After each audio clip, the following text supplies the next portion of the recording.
హస్తినాచూర్లో బిజీగా ఉన్నారు ముఖ్యమంత్రి Revanth Reddy. IT industries minister Sridhar Babu ఉదయం ఢిల్లీలో సీఎం రేవంత్ మంత్రి శ్రీధర్ బాబుతో భేటీ అయ్యింది. ఫాక్స్కాన్ చైర్మన్ యాంగ్ లియా నేతృత్వంలోని ఫాక్స్కాన్ ప్రతినిధి బృందం ఇండస్ట్రీ సర్వీస్ సెక్టార్తో పాటు అన్ని రంగాల్లో విస్తరించే సత్తా హైదరాబాద్ నగరానికి ఉందని ఫాక్స్కాన్ చైర్మన్ యాంగ్ లియో అన్నారు. త్వరలోనే తన బృందంతో కలిసి హైదరాబాద్ నగరాన్ని సందర్శిస్తానని తెలిపారు. హైదరాబాద్ నగరానికి ఉన్న చరిత్ర, పారిశ్రామిక సంస్థల విస్తరణకు ఉన్న అనుకూలత, అద్భుతమైన వాతావరణ పరిస్థితులను ముఖ్యమంత్రి రేవంత్ రెడ్డి ఫాక్స్కాన్ టీంకు వివరించారు.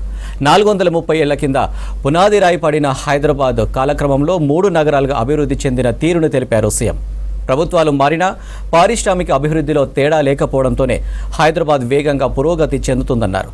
ఆ అభివృద్ధిని మరింత స్పీడప్ చేసేందుకు తాము ప్రస్తుత ప్రపంచ అవసరాలకు తగినట్లు ఫ్యూచర్ సిటీ పేరుతో 4వ నగరానికి రూపకల్పన చేస్తున్నామని వివరించారు ముఖ్యమంత్రి.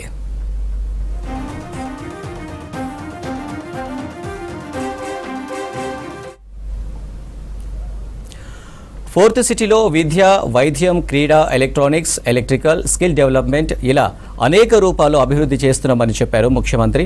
ప్రస్తుత ప్రపంచానికి అవసరమైన స్కిల్స్ను యువతకు అందించేందుకు యంగ్ ఇండియా స్కిల్ డెవలప్మెంట్ యూనివర్సిటీని ప్రారంభిస్తున్నామని సీఎం చెప్పారు.